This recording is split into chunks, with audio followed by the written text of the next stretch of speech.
கர்த்தருடைய நாமத்தில் உங்களை மகிழ்ச்சியோடு வாழ்த்துகிறேன். கர்த்தர் உங்களோடு இருப்பாராக, உங்களை ஆசீர்வதிப்பாராக. மீண்டும் ஒரு லெந்து கால ஆசரிப்பின் சூழலில் நம்ம வந்திருக்கின்றோம்.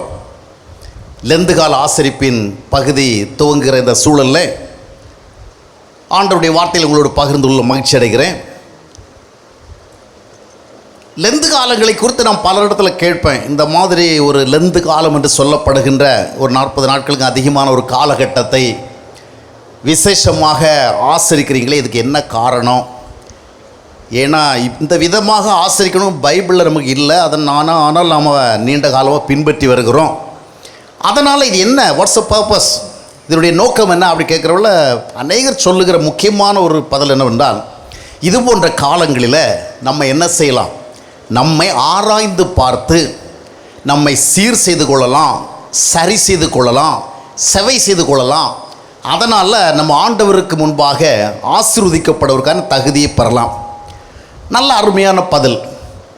பெரும்பாலும் இந்த லெந்து கால ஆசரிப்பின் பின்னணியில் நாம் நம்மை ஆராய்ந்து பார்க்கணும், நாம் நம்மை உற்று கவனித்து நம்முடைய நிலைமை எந்த மாதிரி இருக்குது அப்படிங்கிறதெல்லாம் நம்ம கவனிக்கணும் அப்படிங்கிற காரியம் தான் சொல்லப்படுகிறது.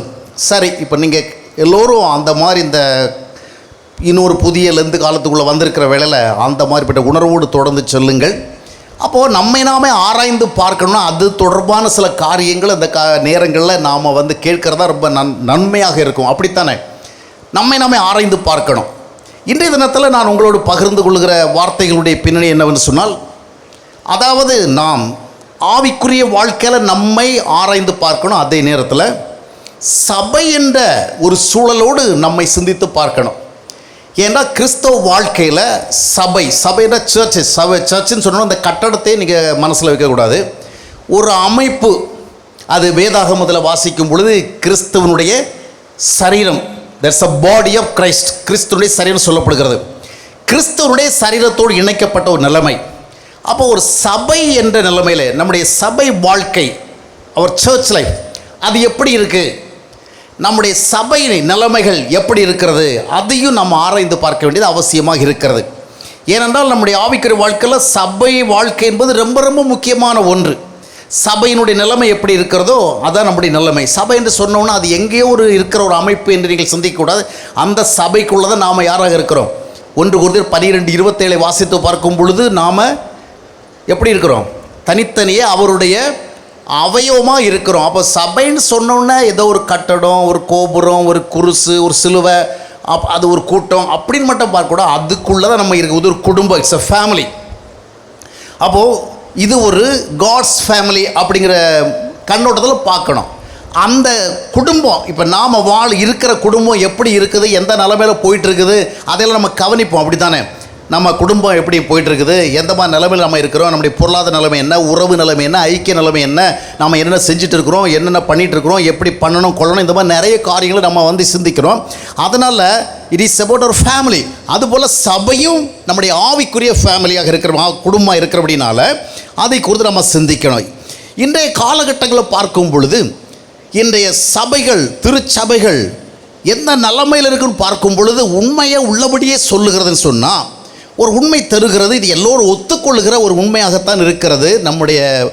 நாம் வாழ்கிற இந்த காலகட்டங்களில் சபையானது மிகவும் பலவீனமாக இருப்பதாக தெரிகிறது, பலமற்ற ஒரு நிலைமையில் இருப்பதாக தெரிகிறது. ஒரு சபை என்பது எப்படி இருக்கணுமோ, எப்படி இருக்கணும் அப்படின்னு பைபிள் சொல்லுதோ அந்த மாதிரி இருக்கிறத இன்றைக்கு பார்ப்பது அபூர்வமாக இருக்குது. அப்படித்தானே? நம்ம தற்பரிசோதனை செய்வதற்கான ஒரு காலகட்டம் அந்த லெந்து காலம். அதனால் நம்முடைய சபை வாழ்க்கை, நம்முடைய குடும்ப வாழ்க்கைன்னு வச்சிங்களா, நம்ம குடும்பத்தினுடைய நிலைமையை நம்ம பார்க்கறது மாதிரி நம்முடைய சபையினுடைய நிலைமையை பார்க்கணும். அப்போது இந்த சபையினுடைய நிலைமை, குடும்பத்தின் நிலைமை எப்படி இருக்கிறது? இன்றைக்கு பல நிலைகளில் சபைகள் வலிமையற்ற ஒரு நிலைமையில் இருக்கிறதைத்தான் இன்றைக்கு யதார்த்தமாக பார்க்க முடிகிறது. 1 தீமோத்தேயு 3 15 வாசிக்கும் பொழுது அங்கே நம்ம என்ன பார்க்குறோன்னு சொன்னால், சபைங்கிறது எது, சத்தியத்துக்கு தூணும் ஆதாரமாக இருக்குது. நம்முடைய சபை என்பது ஒரு ஆவிக்குரிய ஒரு வலிமையான ஒரு அமைப்பாக இருந்தால் தான் அது சமுதாயத்துக்கு நடுவில் சாட்சியாக இருக்கும், தேவனுக்கு மகிமையாக இருக்கும், நம்முடைய தனிப்பட்ட வாழ்க்கைக்கு ஆசீர்வாதமாக இருக்கும். ஆக இந்த சபையினுடைய நிலைமை இன்றைக்கு எவ்விதமாக இருக்கு பார்க்கும் பொழுது, சத்தியத்துக்கு தூணும் ஆதாரமாக இன்றைக்கு சபைகள் இருக்கிறதா என்று கேள்வி கேட்கும் பொழுது மகிழ்ச்சிகரமான பதிலை கொடுப்பது மிக மிக கடினமாக இருக்கிறது. எனவே நம்முடைய நிலைமையை நாம் முதலாக உற்று கவனிக்க வேண்டும். இதிலிருந்து காலகட்டங்களில் சபை என்பது வேதாகமம் சொல்லுகின்ற விதமான ஒரு வலிமையான அமைப்பாக இன்றைக்கு இருக்கிறதை பார்க்க முடியவில்லை. சபை என்றால் என்ன? It's a body of Christ. அதில் நாம் எல்லாம் என்ன செய்யணும்? we are connected, we are attached, we are united with Christ. இயேசுவோடு இணைந்து இருக்கிறோம். ஆனால் அந்த மாதிரிப்பட்ட விதமாக பைபிள் சொல்லுகிற பொழுது நம்முடைய சபை நிலைமை எப்படி இருக்கு பார்க்கும் பொழுது பல விதங்களிலே வேதாகமம் சொல்லுகின்ற விதமாக இன்றைய சபைகளுடைய நிலைமை இல்லை. அதற்கு மிக முக்கியமான காரணங்களாக சில இருக்கின்றது. அவற்றை எல்லாவற்றையும் சொல்வதற்கு நேரம் அனுமதிக்காது. ஒரு சில காரியங்களை மட்டும் நான் சொல்ல விரும்புகிறேன். முதலாவது, இன்றைக்கு பெரும்பாலான திருச்சபைகளை பாரம்பரியங்கள் ஆளுகை செய்கிறது. ட்ரெடிஷன்ஸ். வெளிப்படுத்தின விசேஷம் 3ஆம் அத்தியாயத்தினுடைய 2ஆம் வசனத்தை வாசிக்கும் பொழுதும், வெளிப்படுத்தின விசேஷம் 3ஆம் அத்தியாயத்தினுடைய 14-15 வசனங்களை வாசிக்கும் பொழுதும் அங்கே 2 சபைகளுடைய நிலைமை சொல்லப்படுகிறது. ஒன்று சர்தை சபையினுடைய நிலைமை. அதனுடைய நிலைமை எவ்விதமாக சொல்லப்பட்டிருக்கு என்பதை இப்போ வெளிப்படுத்தின விஷயம் 3ஆம் அத்தியாயத்தினுடைய 1, 2, 3, 4 வசனங்கள் சொல்லுகிறது. நீ உயிருள்ளவர் என்று சொல்லியும் செத்தவனாக இருக்கிறாய். சபை என்பது என்ன? இட்ஸ் a லிவிங் பாடி. அது வலிமை உள்ளதாக, உயிரோட்டம் உள்ளதாக இருக்கணும்.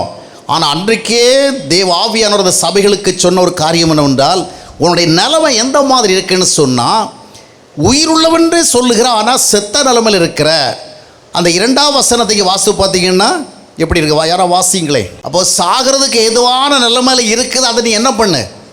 இன்னும் கொஞ்சம் விட்டால் உயிரை போயிடும் போல் இருக்குது, உயிரை இருக்கா போல் இருக்குது, டெட் பாடியாக மாறிடும் போல் இருக்குது. அதுக்குள்ளாடி அவசரமாக ஹாஸ்பிட்டலுக்கு எடுத்துகிட்டு போய் என்ன பண்ணு? ஏதாவது பண்ணி சரி பண்ணணும். சிலர் பார்த்தீங்கன்னா டெட் எண்டுக்கு வந்துடுவாங்க. அப்போ அவசரமாக என்ன செய்யும்? ஹாஸ்பிட்டல் ரஷ் பண்ணி என்ன பண்ணுவோம்? அவங்கள ரிவைவ் பண்ணுறதுக்கு தான் பண்ணுவோம். ஏன்னா சாகிறதுக்கான ஒரு நிலைமையில் இருக்கிறாங்க. ஆக இன்றைய திருச்சபைகளுடைய நிலைமையும் பேரளவில் இது போன்ற நிலைமையில் தான் இருக்கிறது. இன்றைக்கு 2 கூட்டம் திருச்சபைகளை சமுதாயத்தில் பார்க்க முடிகிறது. ஒரு கூட்டம் திருச்சபைகளுடைய நிலைமை என்னவென்று சொன்னால் இதுவாக இருக்கிறது. என்ன? உயிருள்ளவென்று சொல்லியும் செத்த நிலைமை. அடுத்த கூட்டம் திருச்சபை நிலைமை என்று பார்க்கும் பொழுது 3ஆம் அத்தியாயத்தினுடைய 15ஆம் வசனத்தை வாசித்து பார்க்கும் பொழுது லவோதிக்க சபை அது, நீ குளிரும் அல்ல அனலும் அல்ல. ஒரு கூட்ட சபைகள் டெட் எண்டுக்கு வந்த மாதிரி இருக்குது, செத்த நிலைமையில் இருக்குது, அதனால் ஸ்திரப்படுதுன்னு சொல்கிறார். இன்னொரு கூட்டம் திருச்சபைகள் பார்த்தீங்கன்னு சொன்னால் குளிரும் கிடையாது அனலும் கிடையாது. அப்படி என்ன அர்த்தம்னா, ஒரு பக்கம் பார்த்தா குளிராக இருக்குது, இன்னொரு பக்கம் பார்த்தா அனலாக இருக்குது. ஆனால் அனலுங்கிற குரூப்லேயும் சேர்க்க முடியலை, குளிருங்கிற குரூப்லேயும் சேர்க்க முடியலை. அதனால் ரெண்டும் கெட்டால் நிலைமையாக இருக்கிறபடினால அங்கே ஆவியானவர் என்ன சொல்கிறேன்னா, உன்னை என்ன பண்ணிடுவேன்? துப்பி விடுவேன் ஆவிதமாக சொல்லப்பட்டிருக்கிறது. ஆக அருமையானவர்களே, இதுதான் இன்றைய நாட்களில் சபைகளுடைய நிலைமையாக இருக்கின்றது. உயிரோட்டத்தோடு இருக்க வேண்டிய திருச்சபைகளில் அந்த உயிரோட்டத்தை பார்க்கணும். அதுக்கு மிக முக்கியமான காரணம் என்னவென்றால் பாரம்பரியங்கள். அதாவது இன்றைய திருச்சபைகளுக்கு மிக முக்கியமான அடையாளங்களாக இருக்க வேண்டியது சத்தியம். சபையினுடைய அடையாளம் சத்தியம். வேத வார்த்தைகளின் அடிப்படையில் சபைகள் இருக்க வேண்டும். வேதம் வெளிப்படுத்துகிற சத்தியத்தின் அடிப்படையில் சபைகள் இருக்க வேண்டும். ஆனால் இன்றைக்கு சபை என்று சொல்லுகிற பொழுது, சபைகள் என்று சொல்லுகிற பொழுது அதனுடைய அடையாளங்கள் பெரும்பாலும் என்னவாக இருக்கிறது? பாரம்பரியங்கள். பாரம்பரியங்கள் என்றால் என்ன? நம்முடைய முன்னோர்கள் பின்பற்றி வந்த பல காரியங்களை தொடர்ந்து நாம் பின்பற்றி வருகிற ஒரு செயல்பாடு, ட்ரெடிஷன்ஸ். நீண்ட காலமாக நம்முடைய முன்னோர்கள் என்ன பண்ணிட்டு வந்தாங்களோ அவங்க பண்ணதை நம்ம என்ன செய்கிறோம்? அப்படியே கண்டினியூ பண்ணிகிட்டே இருக்கிறோம். ஆனால் அவர்கள் என்ன உணர்வின் பின்னால் அதை பண்ணாங்களோ அது மிஸ்ஸிங். அவங்க பண்ணதை நாம் என்ன பண்ணுறோம்? விட்டு விடாதபடிக்கு தொடர்கிறோம். அப்போ ஒரு ட்ரெடிஷ்னல், ஒரு பாரம்பரிய ரீதியான வாழ்க்கை இதுதான் அடையாளமாக இருக்கிறது. இதுதான் இன்றைய திருச்சபையை ஆளுகை செய்கிறது. இன்னைக்கு சர்ச்சஸ் ரூல் பண்ணுறது என்ன தெரியுமா? சத்தியம் கிடையாது, வேத வார்த்தைகளின் அடிப்படை கிடையாது, தேவ ஆவியானவர் கிடையாது. இன்றைய சபைகளை பெரும்பாலும் ஆளுகை செய்வது பாரம்பரியங்கள். இப்போ நாம் கூடி வந்திருக்கிறது கூட என்னவா வேதத்தில் இந்த மாதிரி எழுதி வச்சிருக்குது, அதனால் நாங்கள் அதை செய்கிறோன்னு சொல்ல முடியுமா? சொல்ல முடியாது. இது ஒரு ட்ரெடிஷன் தான். இந்த லந்து காலம், 40 நாள் கஸ்தி காலம், தப காலம், அந்த மாதிரி நிறைய சொல்கிறோம். இதுவும் எது தான்? பாரம்பரியம்தான். அதாவது ஏதோ ஒரு காலகட்டத்தில் இவ்விதமான ஒன்றை உருவாக்கினார்கள். அந்த காலகட்டத்தில் அதற்கு அவர்கள் மிக ஒரு நல்ல நோக்கத்தை வைத்திருக்க முடியும். சில பாரம்பரியங்களுடைய பின்னணியே தவறானது. ஆனால் எல்லா பாரம்பரியங்களும் தவறானது கிடையாது. சில பாரம்பரியங்கள் தவறான பின்னணியிலே துவங்கி போக போக நலமான காரியம் மாறி இருக்கிறது. பாரம்பரியங்களுக்கு பலவிதமான பின்னணியில் இருக்கிறது. இப்போ லந்து காலம் போன்றவைகளை நம்ம ஆசரிக்கிறோம். இதை தவறுன்னு சொல்ல முடியாது, இது தப்புன்னு சொல்ல முடியாது. ஏன்னா இதற்கு நாம் சொல்லுகின்ற காரணங்கள்லாம் ரொம்ப நல்ல நல்ல காரணங்கள் வைத்திருக்கிறோம் இல்லையா? ஒரு குறிப்பிட்ட காலகட்டத்தில் நாம் நம்மளை சீர் செய்து கொள்கிறோம், சரி செய்து கொள்கிறோம், சபை செய்து கொள்கிறோம், இந்த காலத்தை பயன்படுத்துகிறோம். ஆக இந்த லந்து காலமும் கூட எந்த காலம்தான், அதாவது ஒரு பாரம்பரியத்தினுடைய பின்னணி தான். இந்த பாரம்பரியத்தை நம்ம பின்பற்றுகிறோம். அப்படித்தான் வருஷம் 40 நாட்கள் அதிகமான ஒரு காலகட்டங்களில் நம்ம என்ன பண்ணுறோம்? முக்கியமான கூட்டங்களில், சுயவிருப்பு சம்மந்தமான செயல்களில், இன்னும் பல விதங்களில் என்ன செய்கிறோம்? நாம் அதை அந்த நாட்களை செலவிடுகிறோம். இப்போ குட் ஃப்ரைடே வந்துச்சுன்னு சொன்னால் ஒரு 3 மணி நேரம் மும்மணி ஆராதனைன்னு ஒன்று நடத்துகிறோம். அது என்னது? அது ஒரு பாரம்பரியம்தான். வேதாகமத்தில் இந்த விதமாக செய்யணும் நமக்கு சொல்லலை. ஒவ்வொரு காலகட்டங்களில் நல்ல நோக்கங்களின் அடிப்படையில் முன்னோர்கள் என்ன பண்ணியிருக்கிறாங்க, இந்த மாதிரி உருவாக்கி இருக்கிறாங்க. நாம் அதனால் அந்த நாளில் என்ன செய்கிறோம்? சில காரியங்களை செய்கிறோம். இப்போ பார்த்திங்கன்னா ஒவ்வொரு வருஷமும் பெரும்பாலான சபைகளில் 7 வார்த்தை என்ன செய்வோம்? தியானம் பண்ணுவோம். இதில் எந்த சேஞ்சஸும் இருக்காது. எத்தனை வருஷம் கடந்து போனாலும் திரும்ப திரும்ப என்ன பண்ணுவோம்? அந்த 7 வார்த்தைகள் தியானம் பண்ணுவோம். அதை மாதிரி ஒரு மாண்டி தேர்ஸ்டே, அதை மாதிரி ஒரு என்ன சொல்கிறது, வியாழன் அப்படி வச்சுருக்கிறோம். அப்புறம் ஈஸ்டர் அப்படி வச்சுருக்கிறோம். கிறிஸ்மஸ் பண்டிகையெல்லாம் கொண்டாடுறோம். இந்த மாதிரி நிறைய காரியங்களை எல்லாம் நம்ம செய்கிற பின்னணி என்று பார்க்கும் பொழுது வேதாகமத்தில் இவைகளெல்லாம் இவ்விதமாக செய்ய வேண்டும் என்று எழுதப்பட்டதினால் அல்ல, இவைகள் பக்திக்கு நலமானது என்று ஒரு காலகட்டத்தில் முன்னோர்கள் உருவாக்கினவைகள். அதில் என்ன ஒரு பிரச்சனைன்னு சொன்னால், இவைகளை எல்லாம் நாம் என்ன பண்ணிகிட்டு இருக்கிறோம்? ஃபாலோ பண்ணிகிட்டு இருக்கிறோம். ஆனால் வேதாகமத்தில் சொல்லப்பட்ட விஷயங்களை நம்ம என்ன செய்யலாம்? அந்த அளவுக்கு கவனம் கொடுத்து பின்பற்றலை. இன்றைக்கி பார்க்கும் நடைமுறையில் பார்க்கும் பொழுது ஒரு அசனம், இப்போ திருநெல்வேலி மாவட்டங்களில் பார்த்திங்கன்னா, திருநெல்வேலி தூத்துக்குடியெல்லாம் பார்த்திங்கன்னா அசனங்கிறது ரொம்ப ஃபேமஸ். அப்படி தானே? அசனம் ஒரு வருஷத்துக்கு ஒரு முறை ஒரு பெரிய விருந்து வச்சு ஊராரெல்லாம் அழைத்து, எல்லாரையும் அழைத்து ரொம்ப ஒன்றாக சாப்பிட்டு, அதுக்கு பல ஊர்லதெல்லாம் கூடுவாங்க. ரொம்ப நல்ல விஷயம், அருமையான ஒரு நாள் அது. இந்த அசன பண்டிகையை நம்ம என்ன பண்ணுறோன்னா வருஷம் ரொம்ப சிறப்பாக நம்ம அதை கொண்டாடுகிறோம்.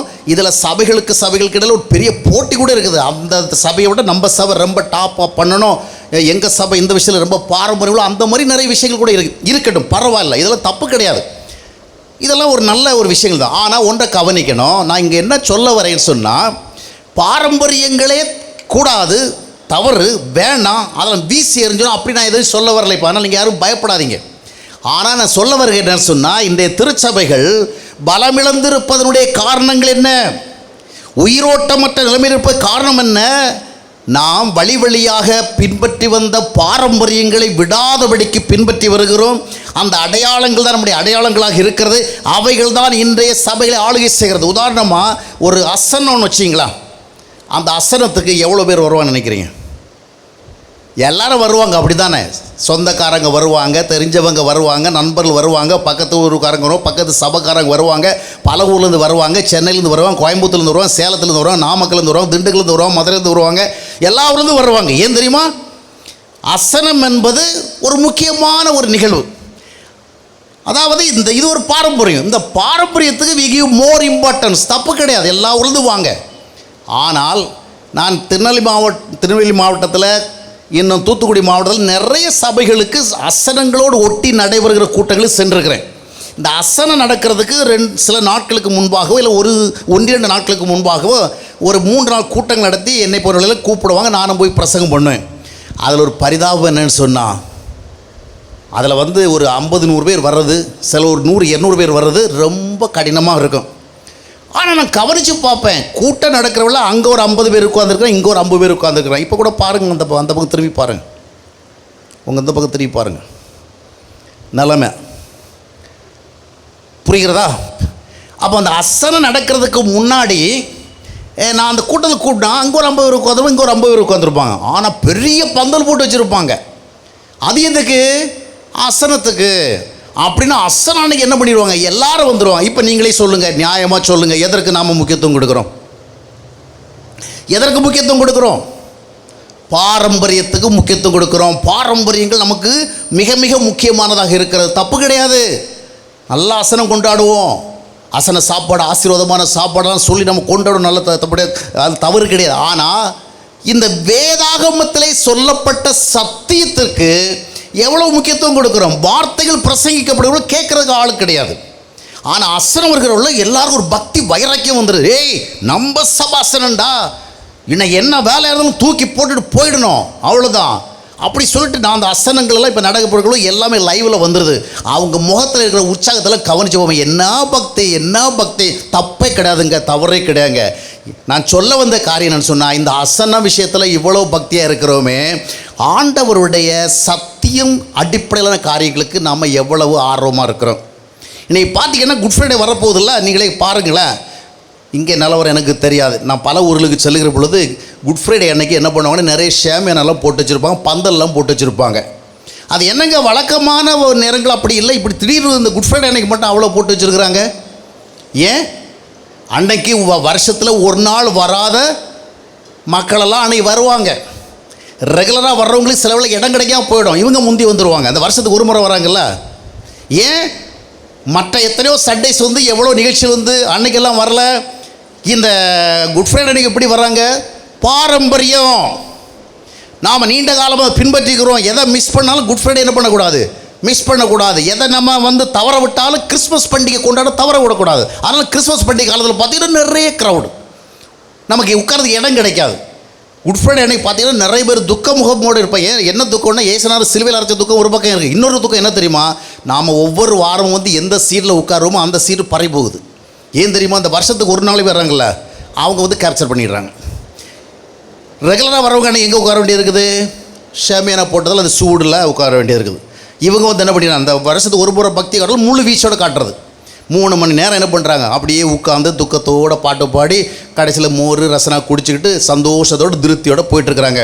இப்போ நான் உங்களுக்கு சொல்ல வருகிற காரியம் என்னவென்றால், இந்த பாரம்பரியங்களுக்கு இவ்வளோ முக்கியத்துவம் கொடுக்குறோமே, கொடுக்கக்கூடாதுன்னு சொல்ல வரல. அன்னைக்கு ஆண்டவராக இயேசுனுடைய காலத்தில் கூட பார்த்தீங்கன்னா, இன்றைக்கு நீங்கள் வாசிக்க கேட்ட வேத பகுதியிலோட அதை நீங்கள் கேட்டிருக்க முடியும். மத்தேயு 15ஆம் அத்தியாயத்தை வாஸ்து பார்த்தீங்கன்னா கூட, மார்க் 7ஆம் அத்தியாயத்தை வாஸ்து பார்த்தால், இன்னும் லூக்கா 11ஆம் அத்தியாயத்தை வாஸ்து பார்த்தா அங்கே இந்த பிரச்சனை தான் வருது. அந்த சதுசேலும் பரிசேலும் வந்து என்ன கேட்குறாங்கன்னா, என்ன இது உங்களுடைய சீடர்கள்லாம் வந்து கையை கழுவாமலே உட்காந்து சாப்பிட்றானே, அது எதுக்குன்னு சொன்னால் அழுக்கான கையை கழுவலைங்கிறது இல்லை, பாரம்பரியம். கையை கழுவிட்டு சாப்பிட்றதான் அது ஒரு முறை. அந்த அழுக்காக இருக்குது அதை கழுவுற அதுவல்ல, அது ஒரு முறை இயேசு கிறிஸ்துவை சொல்லுகிறதாகவும் அந்த பகுதியில் வருகிறது. அப்போ அந்த பாரம்பரியத்தை பின்பற்றி முன்னோர்களே பாரம்பரியம் என்ன சொல்லலை, பைபிளில் எழுதப்பட்டிருக்கிறது. வேத வார்த்தைகளுக்கு முரண்பட்டு போகிறீங்க சொல்லலை, எங்கள் முன்னோர்கள் பின்பற்றின பாரம்பரியம். அதனால தான் ஆண்டவர் சொன்னார், மத்தேயு 15ஆம் அத்தியாயத்தினோட 5-6 வசனங்கள் நீங்கள் வாசித்து பார்த்தீங்கன்னா, நீங்கள் உங்களுடைய பாரம்பரியங்களை நிலைநிறுத்துறதுக்காக தேவனுடைய கட்டளைகளெல்லாம் என்ன பண்ணிட்டீங்க, செயலற்று போக விட்டுட்டீங்களே, அவமாக்கிட்டீங்களே. தேவனுடைய வார்த்தைகளெல்லாம் எங்கே தூக்கி போட்டு விட்டு உங்களுடைய பாரம்பரியங்களுக்காக நீங்கள் என்ன செய்கிறீர்கள், அதை தூக்கி பிடித்து கொண்டு ஆடிக்கொண்டிருக்கிறீர்கள். பாத்திரத்தை கழுவல்ல, ஆனால் பாத்திரத்துடைய வெளிப்பக்கத்தை தான் நீங்கள் கழுவுறீங்க, உட்பக்கத்தை என்ன செய்யலை, கழுவல்ல. அருமையான கிறிஸ்தவ சகோதர சகோதரிகளே, இன்றைய கிறிஸ்தவ சபைகளுக்கு அடையாளங்களாக இருப்பது பாரம்பரியங்கள். இன்றைய கிறிஸ்தவ சபைகளை ஆளுகை செய்வது பாரம்பரியங்கள். வேத அடிப்படையிலான காரியங்களை விட்டுவிட்டார்கள், பாரம்பரிய ஆளுகை செய்கிறது. பல வருஷங்களுக்கு முன்பாக எங்கள் ஊரில் ஒரு சிஎஸ்ஐ சர்ச் இருக்குது. அந்த சர்ச்சில் அந்த காலகட்டத்தில் ஊழியத்துக்கு துவக்க காலத்தில் என்ன சில சண்டேஸில் வந்து அந்த ஐயர் வந்து அந்த சண்டேஸில் வேறு சபைகளுக்கு போகிறவங்கள என்ன அனுப்புவாங்க, நான் போவேன். நான் போகிறவள சில நேரத்தில் சூழ்நிலைக்கு ஏற்றபடி என்ன பண்ணிடுவேன்னு சொன்னால், அவங்க ஒரு லிஸ்ட்டு கொடுத்துருப்பாங்க, பாமாலை 2 கீர்த்தனை 2 அந்த மாதிரி கொடுத்துருப்பாங்க. நான் செலவெல்லாம் அங்கே இருக்கிறவங்களுக்கு கொஞ்சம் சந்தோஷமாக இருக்கணும்னு என்ன பண்ணுவேன்னா, புத்தளிச்சு பாடலாம் சொல்கிறோம்ல, பொதுவான ஒரு பாடலை பாடிடுவேன். அதை பாடிட்டோம், எல்லாம் சந்தோஷமாக தான் பாடியிருப்பாங்க. அதில் சில பெரியவங்க வந்து சொல்லுவாங்க, நீங்கள் வர நேரத்துல எல்லாம் விதியை மீறுறீங்க.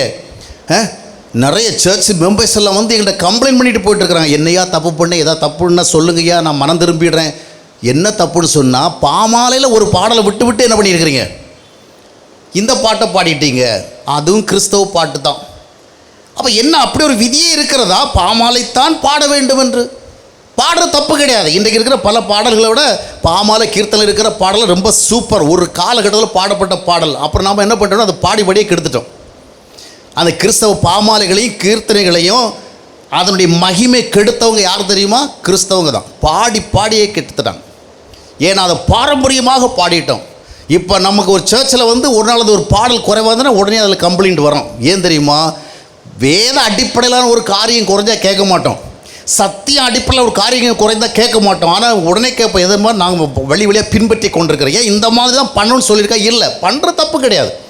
பாமால் அழகாக பாடலாம், அருமையான பாடல்கள், அருமையான கீர்த்தனை, ஒன்றும் தவறு கிடையாது.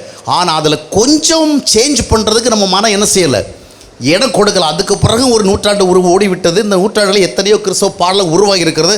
ஆனால் அதுக்கு ஒரு தனி செக்ஷனை வைக்கணும். அதை பாடுறதுக்கு ஒரு தனி நாள், எல்லா வாரம் பாடுறதுக்கு இந்த மாதிரி வச்சுருக்கீங்க. நான் இதில் என்ன சொல்ல வரேன்னா, நான் எதையோ ஒன்றை குற்றம் சாட்டன்னு நினைக்கக்கூடாது, ஒரு உண்மையை சொல்ல வரேன்.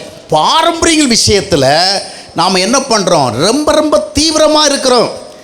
ஆனால் கேட்குற கேள்வி என்னவென்றால், கர்த்தருடைய சமூகத்தில் நாம் தேவனுடைய வார்த்தைகளுக்கே இந்த அளவுக்கு நாம் தீவிரமாக இல்லை. பாரம்பரியங்கள் விஷயத்தில் இவ்வளோ முக்கியத்துவம் கொடுக்குறோமே. பாரம்பரியங்கள் எல்லாம் தவறு கிடையாது. சில பாரம்பரியம் தவறு, பெரும்பாலும் பாரம்பரியம் தவறு கிடையாது, பின்பற்றலாம். உதாரணமாக நம்ம ஊரில் எல்லாம் பார்த்திங்கன்னா, நம்ம ஊரில் எல்லா ஊர்லேயும் பார்க்கலாம், ஆண்களாக இருந்தாலும் பெண்களாக இருந்தாலும் சரி, பாரம்பரிய உடைன்னு ஒரு உடை இருக்குது. என்ன உடை தெரியுமா? உதாரணமாக ஆண்கள் அந்த காலத்தில் வேஷ்டி சட்டையெல்லாம் போட்டுட்டு என்ன பண்ணுவாங்கன்னா, அடுத்த எக்ஸ்ட்ரா ஒன்று போடுவாங்க, ஷால் மாதிரி போடுவோம். அது என்ன வஸ்திரம்? அதுக்கு பேர் அங்கவஸ்திரமா? அங்கவஸ்திரம். அங்கவஸ்திரம் கட்டாயம் கிடையாது, அப்படி தானே? சட்டை போட்டிருக்கோம், வேஷ்டி கட்டியிருக்கோம், ரைட், இட்ஸ் ஓகே. அந்த மாதிரி போட்டு இருந்தாலும் பாரம்பரிய ரீதியால் எல்லா மக்கள் மத்தியிலும் இருக்குது, எல்லா ஜாதிகளத்திலும் இருக்குது, எல்லா ஸ்டேட்ஸ்லையும் இருக்குது. இந்த பாரம்பரியமாக நினைக்கிறது சிலர் நம்ம தலையில் என்ன செய்வாங்க, முண்டா ஒரு இது கட்டியிருப்பான், என்ன பேர் எல்லாம் மறந்து போச்சு, தலைப்பாகை. இந்த தலைப்பாகை எல்லாம் பார்த்திங்கன்னா பாரம்பரிய ரீதியாக வந்தது. அது ஒரு குறிப்பிட்ட சூழலில் ஒரு கல்ச்சரல் ட்ரெஸ் மாதிரி. இப்போது பிரச்சனை என்னன்னு சொன்னால், ஒருத்தர் இந்த பாரம்பரிய தலைப்பாகை தான் கட்டி நின்றுட்டுருக்கிறார். நல்லா கவனிச்சிங்க, இந்த தலைப்பாகையை கட்டுற துண்டை நல்லா கட்டியிருக்கிறாரு. இந்த ஷால் இல்லைன்னு சொன்னால் அந்த அங்கவஸ்திரம் இதை கட்டியிருக்கிறார். இப்போ நாம் என்னங்க அதாவது இந்த அங்கவஸ்திரத்தை மட்டும் கட்டிட்டு நிற்கிறீங்க, இது சரியா? நீங்கள் அணிய வேண்டிய உடைகளெல்லாம் அணியலையே அப்படின்னு நம்ம சொல்ல வரோம். இங்கே என்ன சொல்ல வரோன்னா, அந்த அங்கவஸ்திரத்தை தூக்கி போட்டுருங்கன்னு சொல்லலை. நல்லா கவனிச்சிங்க, புரியும்னு நினைக்கிறேன். அங்கவஸ்திரம் இல்லைன்னு சொன்னால் தலைப்பாகையில் துண்டு. இப்போ கூட நிறைய பேர் பார்த்தீங்கன்னா, ஏதாவது ஒரு முக்கிய ஒரு ஃபங்க்ஷன் போனால் தோல் என்ன பண்ண ஒரு துண்டு போட்டிருப்பாங்க. இன்னும் அந்த கொஞ்சம் இப்போ மாடர்ன் லேட்டஸ்ட் ஜெனரேஷனில் அதெல்லாம் இல்லை. இப்போது ஒருத்தர் இந்த பாரம்பரிய ரீதியான அந்த அங்கவஸ்திரத்தை அணிந்து கொண்டு இருக்கிறார். இப்போ நாம் நீங்கள் அந்த அங்கவஸ்திரத்துக்கு இவ்வளவு முக்கியத்துவம் கொடுக்குறீங்களே, அடிப்படை உடைகளுக்கு முக்கியத்துவம் கொடுக்கலன்னு சொல்கிறோம். இப்போ என்ன சொல்ல வரோம், அங்கவஸ்திரத்தையும் தூக்கி வீசிங்கன்னு சொல்ல, தூக்கி வீசினா வம்பா போயிடும். ஏன்னா அவர் அதை தான் டிபெண்ட் பண்ணியிருக்காரு. அப்போ அணிஞ்சிருக்கிறதே ஒரு ஷால், அணிந்திருக்கிறதே ஒரு தலைப்பாக, அதையும் கழட்டி போட்டால் என்ன ஆகும்? அது சரியாக இருக்காது. இப்போ நம்ம என்ன சொல்ல வரோம், அங்கவஸ்திரத்தை நீங்கள் அணிஞ்சாலும் சரி அணியாலும் பிரச்சனை இல்லை, அடிப்படை வஸ்திரம் அணியணும். இன்றைக்கு கிறிஸ்தவ சபைகளுடைய நிலைமை எப்படித்தான் இருக்கிறது? அங்கவஸ்திரம் இருக்கிறது, தலைப்பாக இருக்கிறது, அடிப்படை உடைகள் இல்லை, அடிப்படை ரட்சிப்பு இல்லை, அடிப்படை மனம் திரும்புதல் இல்லை, அடிப்படை பரிசுத்த வாழ்க்கை இல்லை. அடிப்படையில் எது தேவை? தேவனுக்கு முன்பாக நாம் எந்த விதமாக தோன்ற வேண்டுமோ, எந்த விதமான பரிசுத்த அலங்காரத்தை தோன்ற வேண்டுமோ அந்த விதமாக தோன்றவில்லை. ஆக பாரம்பரியம் வேண்டாம் என்றல்ல, இன்றைய சூழல்கள் சபைகள் பாரம்பரியத்தையும் தூக்கி போட்டுச்சு வைங்களா, ஒன்றும் இல்லாமல் போயிடும், ஒன்றும் இல்லாமல் போயிடும்.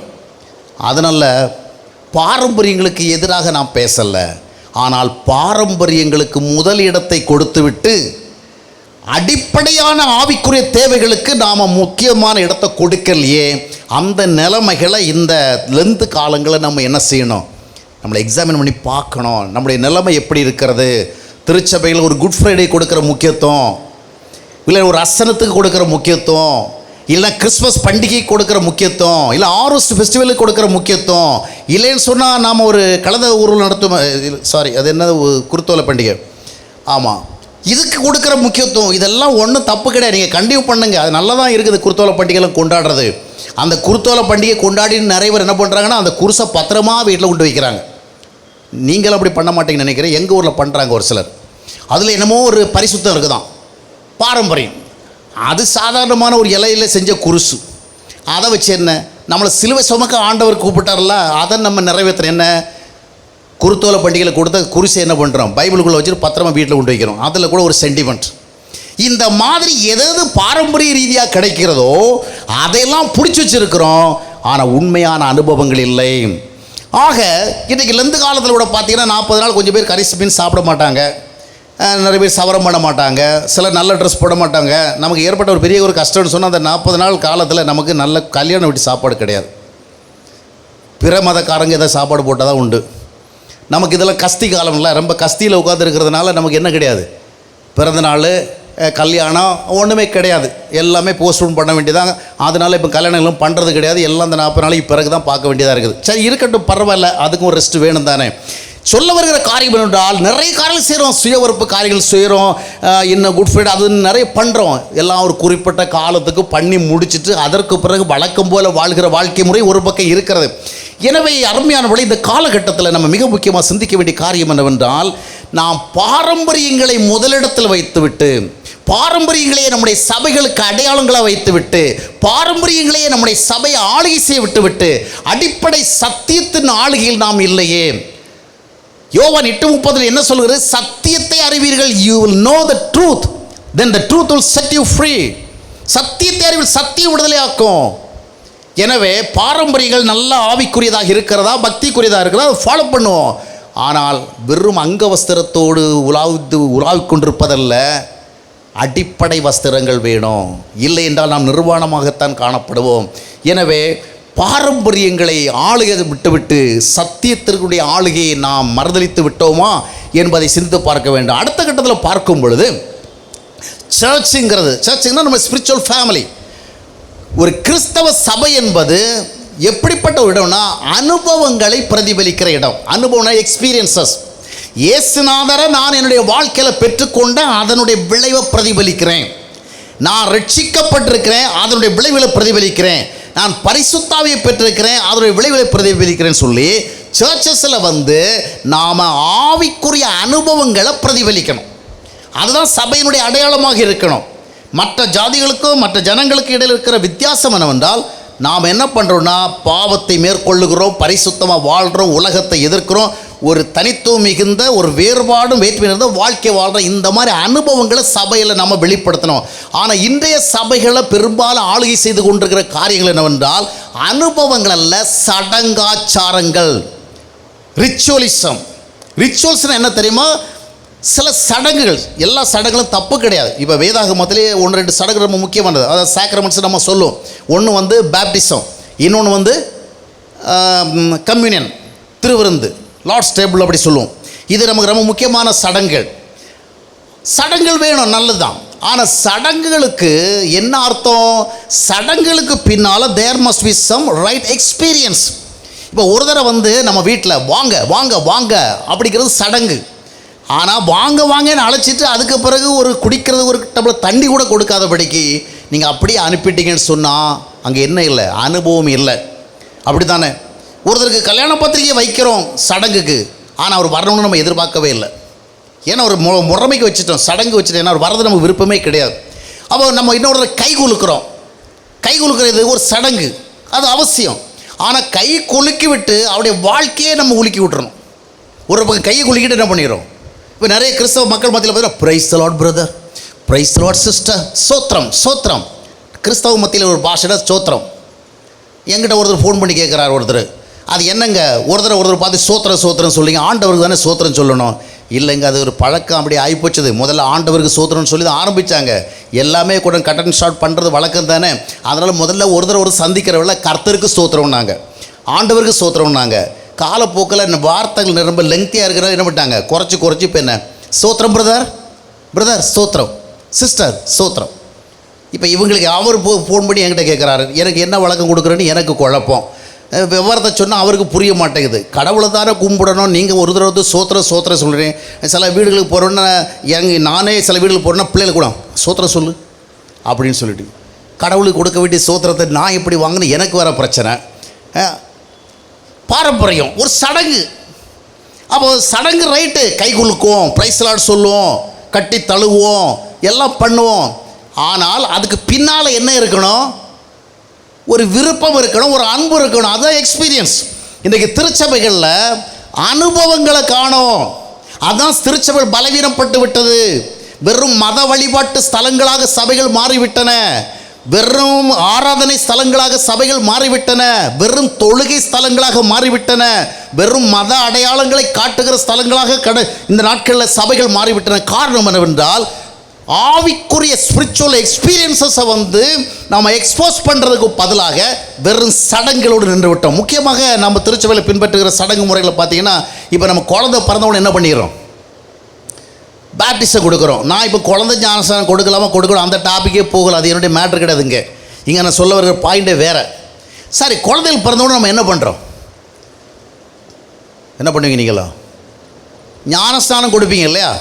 சரி, அப்புறம் அவங்க கொஞ்சம் வளர்ந்து வந்தோடனே என்ன பண்ணுறோம்? கன்ஃபர்மேஷன், திடப்படுத்துதல். ஞானஸ்நானம் கொடுக்குற வழியே நிறைய பேர் என்ன பண்ணுவாங்க? பார்ட்டி வைப்பாங்க, நிறைய விருந்தெல்லாம் வைப்பாங்க. நமக்கு ஏதோ ஒரு பேரை சொல்லி நமக்கு சாப்பாடு கிடைக்காது, வேறு விஷயம். அப்புறம் கன்ஃபர்மேஷன் நடக்கிறாங்கன்னா அன்றைக்கி சிலர் அவங்கவுங்க வசதிக்கு ஏற்றபடி என்ன பண்ணுவாங்க? நல்ல விருந்து வைப்பாங்க, நல்ல ஃபீஸ்லாம் கொடுப்பாங்க. ரைட், எல்லாம் செய்கிறீங்க. ஆனால் ஞானஸ்நானம் பிள்ளைகளுக்கு கொடுக்குறோம், இது ஒரு சடங்கு. என்ன சடங்கு தெரியுமா? பைபிள் ஞானஸ்நானத்தை குறித்து சொல்கிற காரியங்கள் ஒரு பக்கம் இருக்குது. ஆனால் நாம் எந்த அடிப்படையில் குழந்தைகளுக்கு ஞானஸ்நானம் கொடுக்குறோன்னா, ஆக்சுவலி அதுக்கு சொல்கிறது என்னென்னா, குழந்தைகள் தாங்கள் இன்னதென்று அறியாத காலத்திலும் அவர்களுக்கு ஆண்டோடைய கிருபை வேணும், ஆண்டோடைய ராஜ்யம் வேணும், ஆண்டோடைய ஆசீர்வாதம் வேணும். எனவே அவர்கள் குழந்தைகளாக இருக்கிற வேளை, ஒன்றுமே தெரியாத வேளையிலே நாம் அவங்களுக்கு சாப்பாடு கொடுக்குறோம், ட்ரெஸ் கொடுக்குறோம், பள்ளியில் சேர்க்குறோம்ல, அதை மாதிரி நாங்கள் ஞானஸ்நானம் கொடுக்குறோம். ஏன்னா அவங்களும் நித்திய வாழ்வை சுதந்திரிக்கணும். அதுக்கு தான் அடுத்த கட்டத்தில் நெக்ஸ்ட் ஸ்டேஜில் என்ன பண்ணுறோன்னா, அவங்க கொஞ்சம் ஒரு ஜட்ஜ்மெண்ட்டுக்கு வந்த பிறகு, கொஞ்சம் விவரங்கள் தெரிஞ்ச பிறகு அவங்களுக்கு நிறைய விஷயங்களை சொல்லி கொடுத்து என்ன பண்ணுறோம்? திடப்படுத்தல் அப்படின்னு பண்ணுறோன்னு சொல்கிறோம். ரைட். இப்போ நான் கேட்குற கேள்வி, இதுக்குள்ளே எல்லாம் போயிட்டு இது சரியாக தவறாகிற வாத்துக்கு நான் வரல, அதுக்கு இந்த நேரம் பத்தாது. ஆனால் ஞானஸ்நானம் கொடுக்கறது கரெக்டாக பண்ணுறவன் யாராவது விடுறோமா? விடலை. விட்டால் நமக்கு மனசு அடிச்சுக்கிட்டே இருக்கும். ஐயோ, குழந்தைக்கு ஞானஸ்நானம் கொடுக்கலையே, ஞானஸ்நானம் கொடுக்கலையே, ஞானஸ்நானம். ஆனால் ஞானஸ்நானம் கொடுக்குற வேளை ஆயர் சில கேள்வி கேட்குறாரு இல்லையா? சில விஷயங்கள் சொல்கிற, இந்த குழந்தை எப்படி வளர்க்கணும் அப்படின்னு. எத்தனை பேரண்ட்ஸு அவர் அன்னைக்கு சொன்னதை மனசில் வச்சுக்கிட்டு அப்படி வளர்க்குறாங்க? ஏங்க, இதெல்லாமா முக்கியமாக நினைக்கிறது? இதெல்லாம் ஒரு சடங்கு. சர்ச்சில் கேட்பாங்க, கல்யாணம் அன்னைக்கு கூட வாழ்விலும் தாழ்விலும் உடனிருப்பாயாக, சுகத்திலும் சுகவீனத்திலும் உடனிருப்பாயாக கேட்குறோம். நம்ம முடியாதுன்னா சொல்ல முடியும்? வந்துட்டோம், கல்யாணம் பண்ணுறதுக்கே உள்ளே வர வந்த பிறகு அதெல்லாம் முடியாது, இருக்கிற சூழ்நிலை பார்த்தா முடிவு பண்ண அப்படியே சொல்ல முடியும். தலையை ஆட்ட வேண்டிய தான், கோயில் மாடு மாதிரி. அது ஒரு பக்கம் இருக்குது. அது மாதிரி குழந்தைகளுக்கு ஞானஸ்நானம் கொடுத்துட்டு அந்த குழந்தைகளை என்ன பண்ணியிருக்கிறோம்? நம்ம கர்த்தருக்கு ஒப்பு கொடுத்துருக்குறோன்னு சொல்கிறோம். அந்த அடிப்படையில் வளர்க்குறோமா? அந்த குழந்தைகள் வளர்ந்து வருகிற பொழுது கர்த்தரை அறிகிற அறிவுக்கு உள்ள வருகிறார்களா? எவ்வளவோ கர்த்தரை குறித்து போதித்து வளர்த்தாலும் கூட இன்றைக்கு தலைமுறையில் பிள்ளைகள் வளர்ந்து வருகிற பொழுது ரூட்டு மாறிடுறாங்க.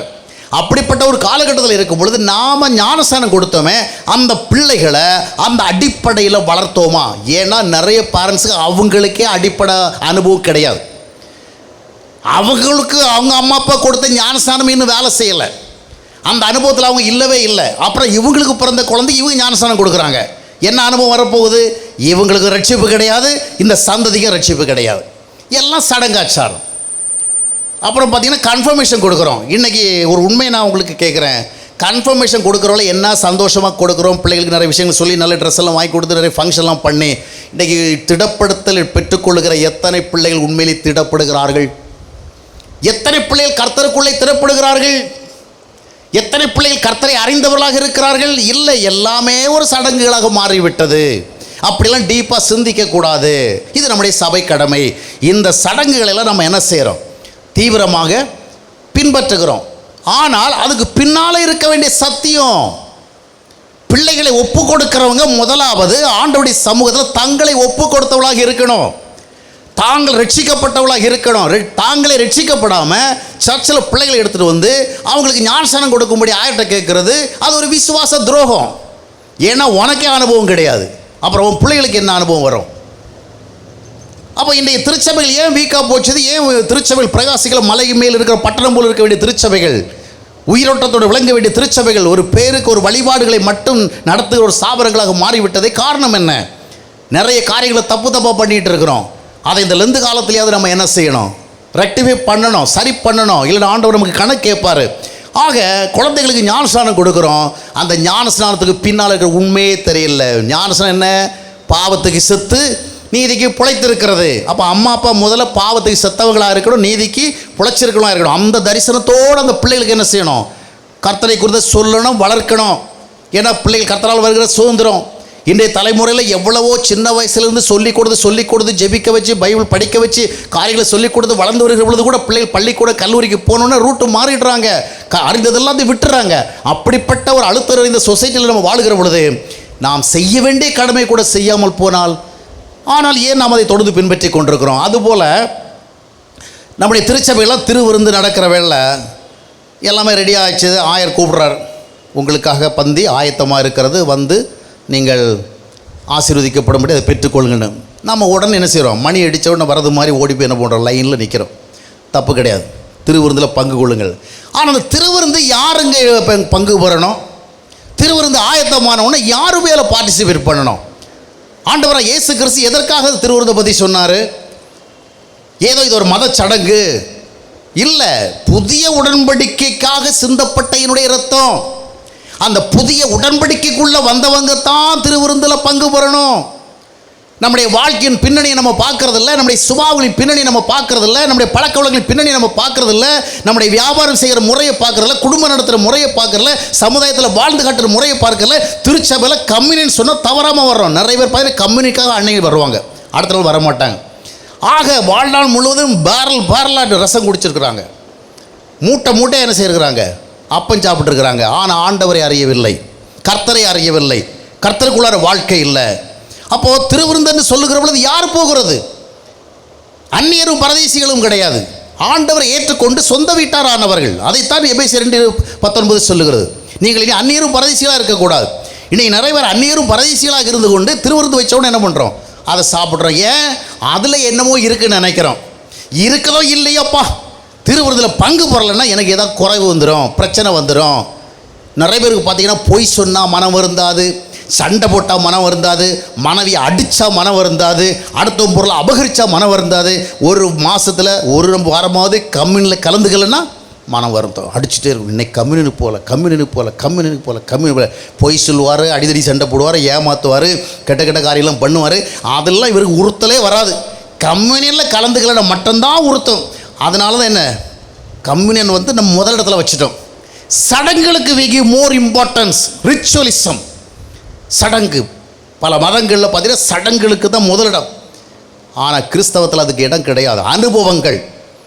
திருவிருந்தில் கலந்து கொள்கிற எந்த ஒருவரும் அதில் பங்கு பெற செல்லும் முன்பாக நான் என்னுடைய வாழ்க்கையை ஆண்டவருக்கு ஒப்பு கொடுத்திருக்கிறேன். எனக்காக கர்த்தராகிய இயேசு கிறிஸ்து ரத்தம் சிந்தி எனக்கு ஒரு புதிய உடன்படிக்கை உருவாக்கிறார். அந்த உடன்படிக்கையின்படி நான் என்ன செய்கிறேன்? பாவத்திலிருந்து விடுதலை அடைகிறேன், பரிசுத்தத்தை சுதந்திரிக்கிறேன், நித்திய வாழ்வுக்கு பங்கு பெறுகிறேன். மட்டுமல்ல, இதில் இருந்து ஹென்ஸ்போர்த் நான் யாராக இருக்கிறேன்? ஐ அம் தி சன் ஆஃப் காட். நான் தேவனுடைய மகன், நான் தேவனுடைய மகள், நான் தேவனுடைய பிள்ளையாக இருக்கிறேன். அதாங்க உடன்படிக்கை. பாவியாக இருந்த நீ கர்த்தராகிய இயேசு கிறிஸ்து சிந்தின இரத்தத்தின் மூலமாக நீ தேவனுடைய பிள்ளையாக மாறுகிறாய். அதைத்தான் யோவான் 1:12 சொல்லுகிறது. ஆண்டவராகிய இயேசு கிறிஸ்து நாமத்தில் விசுவாசம் உள்ளவர்களாக அவர் ஏற்றுக்கொள்ள எத்தனை பேர்களோ அத்தனை பேர் என்ன செய்கிறார்கள்? தேவனுடைய பிள்ளைகளாகிறார்கள். அருமையானவர்களே, சில சடங்குகளுக்கு முக்கியத்துவம் கொடுக்கிறோம். ஆனால் ஒரு நாள் நாம் ஆண்டவருக்கு கணக்கு கொடுக்க வேண்டும். சடங்குகளுக்கு பின்னால் இருக்கிற அந்த சத்தியங்கள் எங்கே? அந்த அனுபவங்கள் எங்கே? அப்போது நம்ம திருவிருந்துக்கு செல்லுகிற பொழுது நான் ரட்சிக்கப்பட்டிருக்கிறேனா? நான் மனம் திரும்பி இருக்கிறேனா? நான் கர்த்தரை பெற்றுக்கொண்டிருக்கிறேனா? நான் கர்த்தரை அறிந்திருக்கிறேனா? புதிய உடன்படிக்கைனா என்னவென்பதால் எனக்கு தெரியுமா? அந்த உடன்படிக்கைக்குள்ளே சொல்லப்பட்ட காரியங்கள் என்ன எனக்கு தெரியுமா? ஒன்றுமே தெரியாமல் இது நம்ம சபை ஒழுங்கு, நம்முடைய மத ஒழுங்குன்னு போய் அதில் பங்கு பெற்றோம் என்றால் நம்முடைய சபைகளில் எதுதான் வாழுகிறது? ஒரு சடங்கு தான் வாழுகிறது, சத்தியம் வாழவில்லை. சடங்குகள் தான் ஆளுகிறது, சத்தியம் ஆளவில்லை. சடங்குகளும் சம்பிரதாயங்களும் பாரம்பரியங்களும் அடையாளங்களாக இருக்கிறது, அனுபவங்கள் இல்லை. ஆண்டவர் எதிர்பார்ப்பதோ அனுபவம். மூன்றாவதாக பார்க்கும் பொழுது நாம் நிறைய காரியங்களை செய்கிறோம், ஆசரிப்புகள். இன்றைக்கி நம்ம பக்தியை வெளிப்படுத்துறதுக்கு we are doing so many religious related things. நிறைய விஷயங்கள் செய்கிறோம். என்ன, கோயிலுக்கு போகிறோம், ஆராதனையில் கலந்துக்கிறோம், காணிக்கை கொடுக்குறோம், இன்னும் நிறைய பக்தி சம்மந்தமாக நிறைய காரியங்கள் செய்கிறோம். செய்து என்ன பண்ண நினைக்கிறோம்? ஆண்டவரால் பக்தியாக இருக்குன்னு காட்டுறோம்.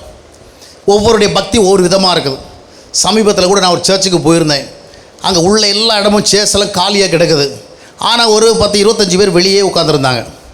பரவாயில்ல, கொஞ்சம் காத்தோட்டமாக வெளியே உட்கார்றது நல்லது தான், சுதந்திரமாக இருக்கலாம். உள்ளே உட்காந்தா நம்ம அங்கே திரும்பினா இங்கே திரும்பினா எல்லாமே 4 பேர் கவனிப்பாங்க. வெளியே இருந்தால் கொஞ்சம் சுதந்திரமாக தப்பு கிடையாது.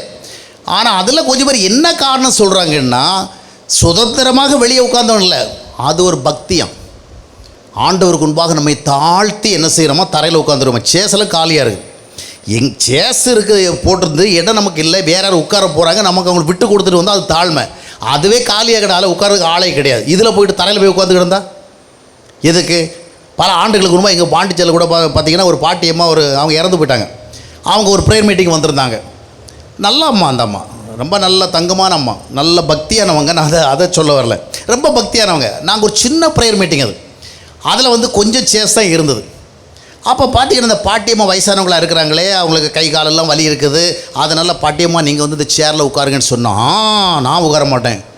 இல்லை உட்காருங்கம்மா, உங்களுக்கு வயசான காலம், உடம்பு வலி இருக்கும், கால் வலி கை வலிலாம் இருக்கும், நீங்கள் கொஞ்சம் வசதியாக உட்காரணும். நான் அதெல்லாம் உட்கார மாட்டேன். அப்புறம் போய் தரையில் உட்காந்துட்டு அங்கேருந்து முணங்கிட்டே உட்காந்துருக்குறாங்க. அப்புறம் பார்த்தா இவ்வளோ சிரமப்பட்டு உட்காருங்களே, மேலே உட்காருங்களா? இல்லை, நான் சிரமத்தோடு ஆண்டோடைய வார்த்தையை கேட்பேன். தேவையா?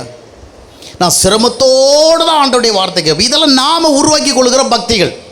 ஆண்டவர் எதை பக்தின்னு சொன்னாலும் அந்த பக்தி முக்கியத்துவம் கொடுக்காதபடிக்கு இந்த மாதிரி ஒரு சிரமத்தை நாமளே ஏற்படுத்தி கொள்கிறது. எதற்கு சொல்லுகிறேன்? இந்த மாதிரிப்பட்ட நிறைய ஆசரிப்பு முறைகளில் நமக்கு ரொம்ப இன்வால்வ்மெண்ட் இருக்குது. We are so happy. பக்தி எனக்கு ஒரு நண்பர் சொன்னார், சிலர் இந்த மணி அடிக்கிற இடத்துல உட்காந்து ஜெபம் பண்ணால் ஸ்பெஷலாக பிளெஸ்ஸிங் நம்புகிறாங்களே. எனக்கு அது எந்த ஊரில் இருக்குன்னு தெரியலை. மணி அடிக்கிற இடத்துல அதை மாதிரி சிலர் ஆல்டர் பக்கத்தில் 2 கையையும் அப்படி விரித்து கொண்டு ஜெபம் பண்ணால் அதில் ஸ்பெஷல் பிளெஸ்ஸிங். நிறைய காரியங்கள் இப்படி தான் மாறிப்போச்சு. நம்ம இதற்கு முக்கியத்துவத்தை கொடுத்து, அதாவது நம்ம முழு ஆத்துமாவோடு ஆண்டவரை தேடணும், உண்மையான இருதயத்தோடு ஆண்டவரை தேடணும். அந்த சத்தம் தான் கேட்கும். ஜெபம் பண்ணுற சொல்லுவாங்க, கோயிலில் உள்ளே போய் ஜெபம் பண்ணால் அதனுடைய லெவலே வேறு, ஒரு லெவலும் கிடையாது, ஒரே லெவல் தான். ஆமாம், இல்லையே பைபிளில் எழுதியிருக்கிறத 2 நாளாகமும் 7ஆம் அதிகாரம் 15ஆம் வசனம் இந்த ஸ்தலத்தில் இருந்து, அது வேற அர்த்தம். அது அந்த காலம். இந்த காலத்தில் நீ எந்த ஸ்தலம், பிதாவை எங்கே தொழுகிற காலம், எங்கேருந்து தேடினாலும் எப்படி தேடணும்? ஆவியோடும் உண்மையோடு தேடணும். ஆவியோடு உண்மையோடு நீங்கள் ஜெபம் பண்ணுறது ஒரு தோப்பாக இருக்கலாம், துறவாக இருக்கலாம், ஒரு தோட்டமாக இருக்கலாம், ஒரு சாலையாக இருக்கலாம், எதுவாக இருக்கலாம். ஆலயத்துக்குள்ளே போய் அதுக்கு நீங்கள் ஆலயத்துக்குள்ளே போய் உட்காந்து ஜெபம் பண்ண வேண்டாம்னு சொல்கிறா. நீங்கள் நினச்சிடாங்க, நல்லா அது வசதியாக உட்காந்து ஜெபம் பண்ணுங்க, நல்லது. நான் கூட நிறைய இடங்களில் அந்த மாதிரி ஆலயத்துக்குள்ளே போய் ஜெபம் பண்ணியிருக்கேன், நல்ல வசதியாக. நான் அதை சொல்ல வரல. அங்கே ஜெபம் பண்ணால் ஆண்டவர் கேட்பார், இங்கே ஜெபம் பண்ணால் ஆண்டவர் கேட்க மாட்டார். சில சொல்லுவாங்க, இங்கே பிரசன்னம் இல்லை, அங்கே பிரசனை இருக்குது. இங்கே பிரசன்னம் இல்லையா, அங்கே போய் பிரசன்னம்னு நீ ஃபீல் பண்ணுறது பிரசன்னம் கிடையாது. அது நம்முடைய ஒரு பக்தி ஃபீலிங். இப்போ பார்த்தீங்கன்னா நம்ம வீட்டில் இருந்தால் ஒரு விதமான ஃபீலிங்காக இருக்கும். அதே இடத்துல ஒரு சர்ச்சில் உட்காந்திங்கன்னா அந்த சூழல் அந்த அட்மாஸ்பியர், ஒரு பக்தி அட்மாஸ்பியர் அதில் டிஃப்ரெண்ட்டாக இருக்கும். ஆக இந்த மாதிரியாக ஆசரிப்பில் பார்க்கறதில்ல. அதனால தான் ஒரு காலத்தில் ஆண்டவருக்கு ரொம்ப மனசு நொந்து போய் என்ன பண்ணான்னா, ஆமோஸ் தீர்க்கதரிசி விளையாட்டு சொன்னார். 5ஆம் அத்தியாயத்தினுடைய 21ஆம் வசனம் ஆமோஸ் தீர்க்கதரிசி புஸ்தகம். அங்கே என்ன சொல்லப்பட்டிருக்குன்னா, உங்கள் ஆசரிப்புகள் மேல் எனக்கு பிரியமில்லை, உங்கள் பண்டிகைகளெல்லாம் நான் என்ன செய்கிறேன், பகைத்து வெறுக்கிறேன். அப்போ அவங்க என்ன பண்ணுறாங்க? பக்தி. நாம் இன்றைக்கி நிறைய காரியங்கள் இப்படி தான் பண்ணிகிட்டு இருக்கிறோம். ஆசரிப்புகள் தவறு கிடையாது, ஆனால் ஆசரிக்கிறதுக்கு பின்னால் உண்மையான பக்தி இல்லை. சில காரியங்களை, அதாவது பக்தியாக அதை பக்தியை வெளிப்பட நம்பிக்கையில் நம்ம ஒரு கோயில் பக்தியை வைக்கிறது, ஆராதனை பக்தியை வைக்கிறது, காணிக்கை பக்தியை வைக்கிறது, கம்யூனியன் பக்தியை வைக்கிறது, இதெல்லாம் செய்கிறோம், எல்லாம் செய்வோம். ஆனால் அடிப்படை பக்தி என்னவென்று சொன்னால், ஆண்டவர் நம்மை நடத்த வேண்டும், ஆண்டவர் நம்முடன் இருக்க வேண்டும். நான் என் ஜனங்களுக்கு நடுவிலே உலாவி அவர்களுடைய தேவனாக இருப்பேன். இது பழைய ஏற்பாட்டு காலம். இப்போது 1 கொரிந்தியர் 3:16 என்ன சொல்லுது? நீங்களே தேவனுடைய ஆலயம். You yourself for the temple of God. நீங்கள் தான் தேவனுடைய ஆலயம். அப்போ இதுதான் ஆண்டவருடைய எதிர்பார்ப்பு.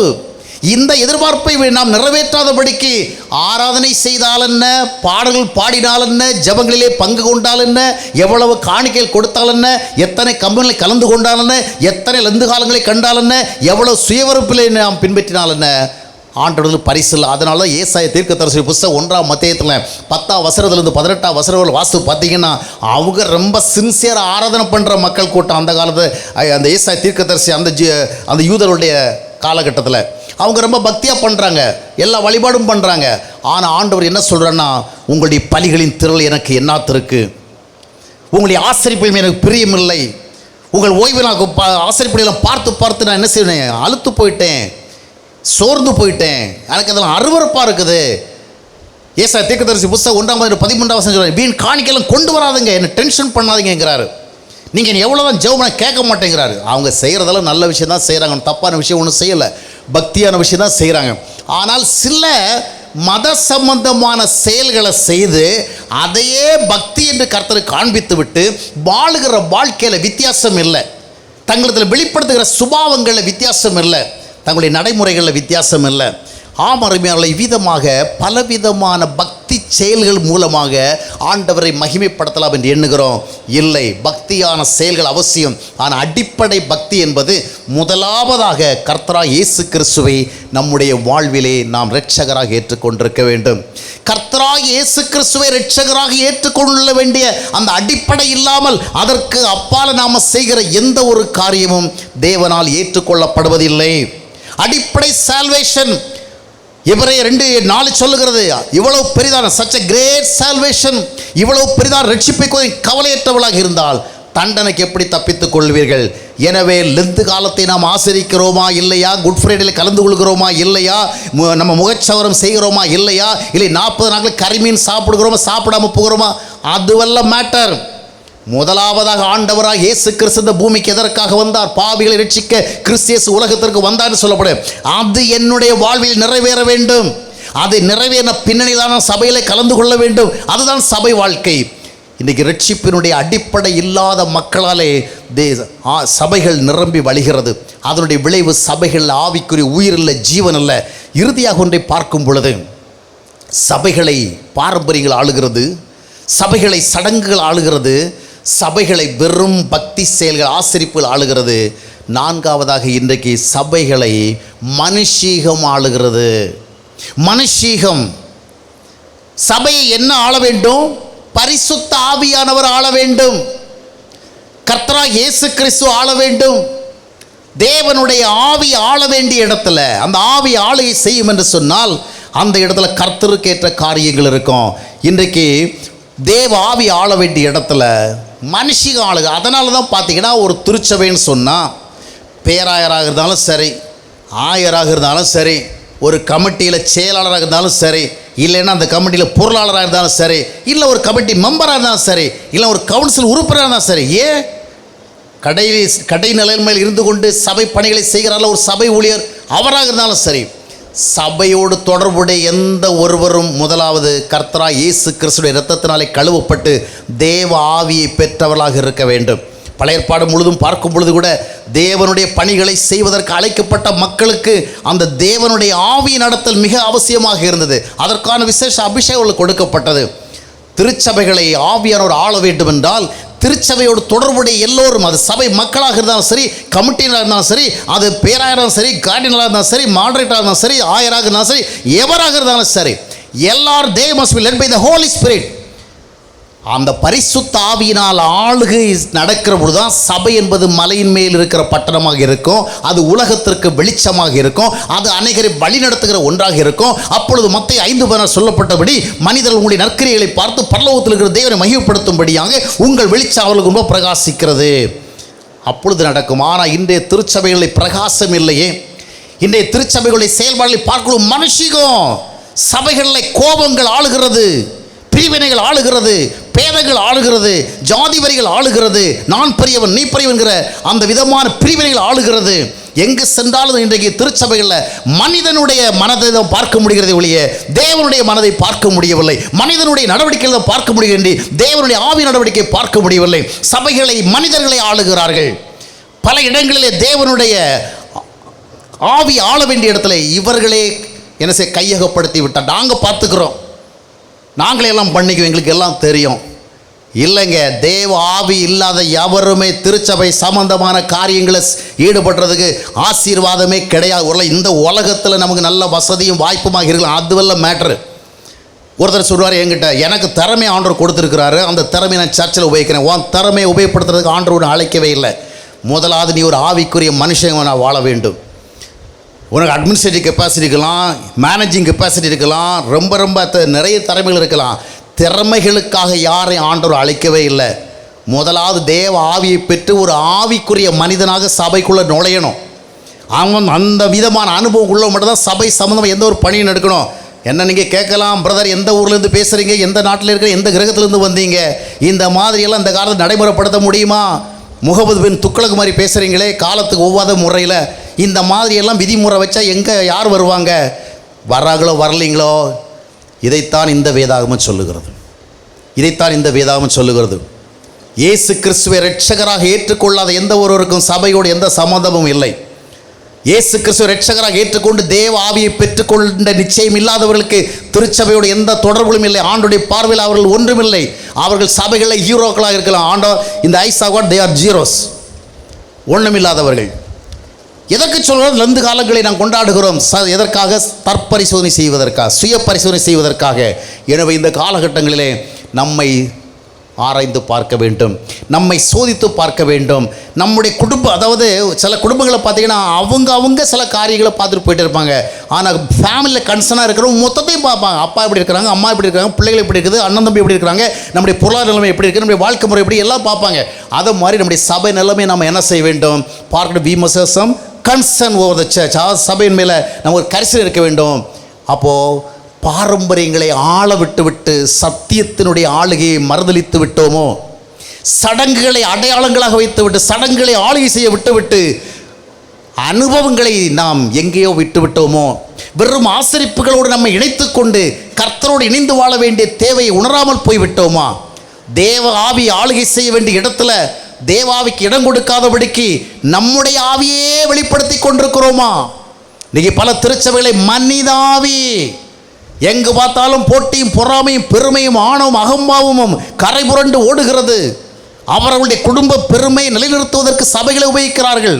கல்வி பெருமையை நிலைநிறுத்துவதற்கு சபைகளை உபயோகிக்கிறார்கள். ஜாதி பெருமையை நிலைநிறுத்துவதற்கு சபைகளை உபயோகிக்கிறார்கள். இது அதற்குரிய இடமா? இல்லை. முதலாவது நீ ஆண்டவரை ஏற்றுக்கொண்டிருக்கிறாயா?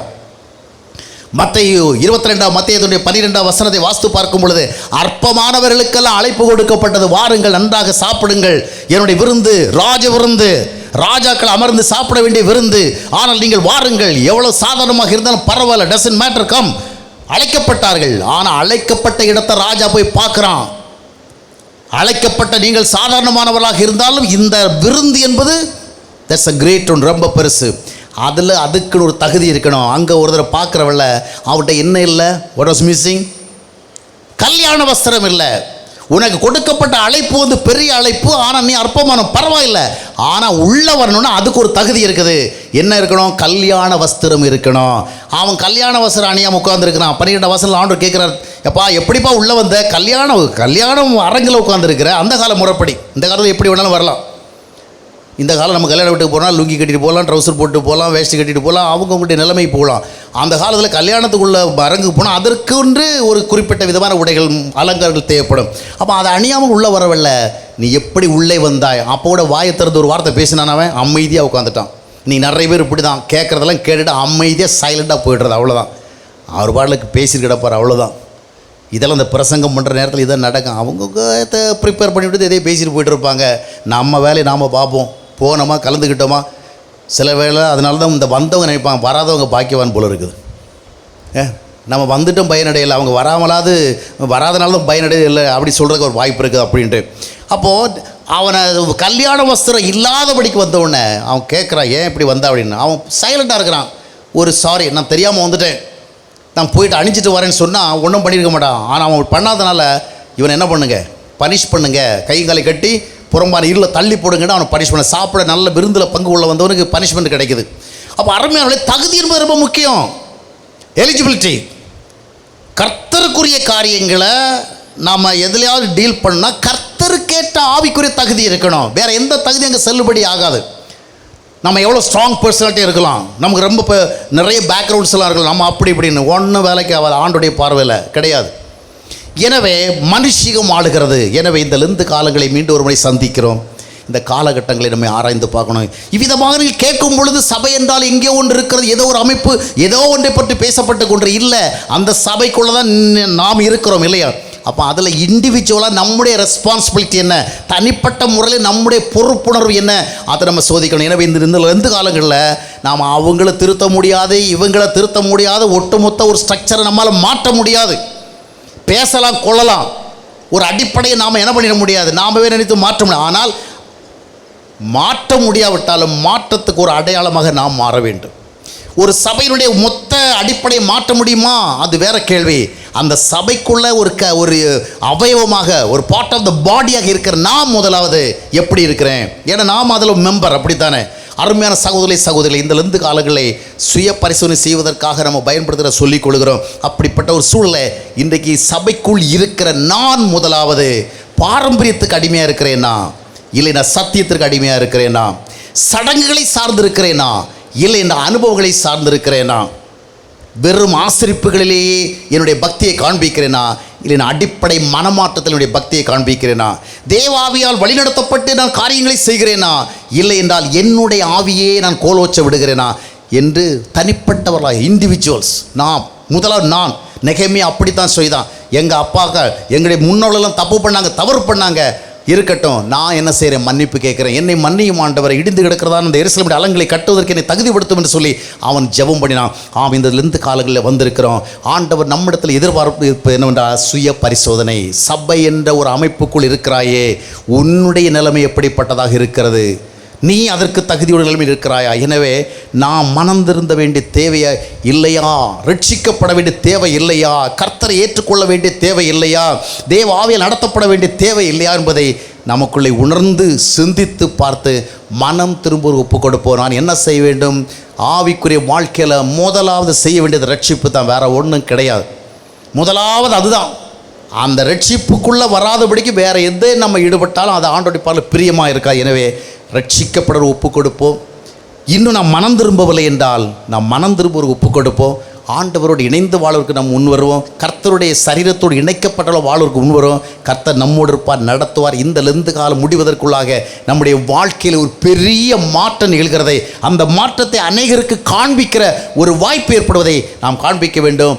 அப்பொழுது தேவன் மகிமைப்படுவார். அல்லேலூயா. நோவாவுடைய காலத்தில் ஒருவரும் மாறவில்லை, ஆனால் அந்த ஒரே ஒரு மனிதனோடு தேவன் இருந்தார்.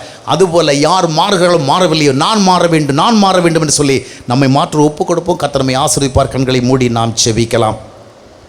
ஒரு நிமிடம் நாம் யாவரும் எழுந்திருந்து தேவ சமூகத்தில் இந்த தினத்தில் நாம் கேட்ட வார்த்தைகளை நாம் மறுபடியும் நினைகூர்ந்து, நமக்கென்று ஒரு தார்மீக பொறுப்பு இருக்கின்றது.